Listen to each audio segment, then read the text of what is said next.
এক মিনিট সময় হবে আল্লাহ রাসূল সাল্লাল্লাহু আলাইহি ওয়াসাল্লামের একটি ছোট্ট হাদিস শোনার জন্য। একবার আম্মাজান হযরতে আয়েশা রাদিয়াল্লাহু তাআলা আনহা আল্লাহ রাসূল সাল্লাল্লাহু আলাইহি ওয়াসাল্লামের দিকে তাকিয়ে বলছে যে, ইয়া রাসূলুল্লাহ, আপনার পূর্ণিমার চাঁদের মতো চেহারায় কালো কালো দাগ কিসের? তখন রাসূলুল্লাহ সাল্লাল্লাহু আলাইহি ওয়াসাল্লাম চুপ হয়ে গেলেন।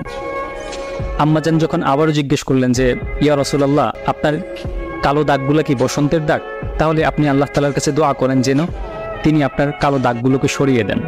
তখন রাসূল সাল্লাল্লাহু আলাইহি ওয়াসাল্লাম কান্না করে দিলেন এবং বললেন যে, আয়েশা, তুমি জানো এই দাগগুলো কিসের?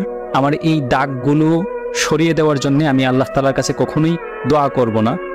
এই দাগগুলি হচ্ছে তাইফের ময়দানে যে ছেলেরা আমাকে পাথর দিয়ে আঘাত করেছিল, সে আঘাতের চিহ্ন।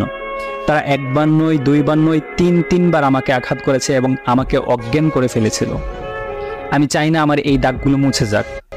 কিয়ামতের ময়দানে যখন আমার সমস্ত উম্মতরা বলতে থাকবে যে, রাসূল আপনি কোথায়, তখন আমি এক একটা কালো দাগের বিনিময়ে আমার হাজার কোটি উম্মতকে আমি জান্নাতে নিয়ে যাব।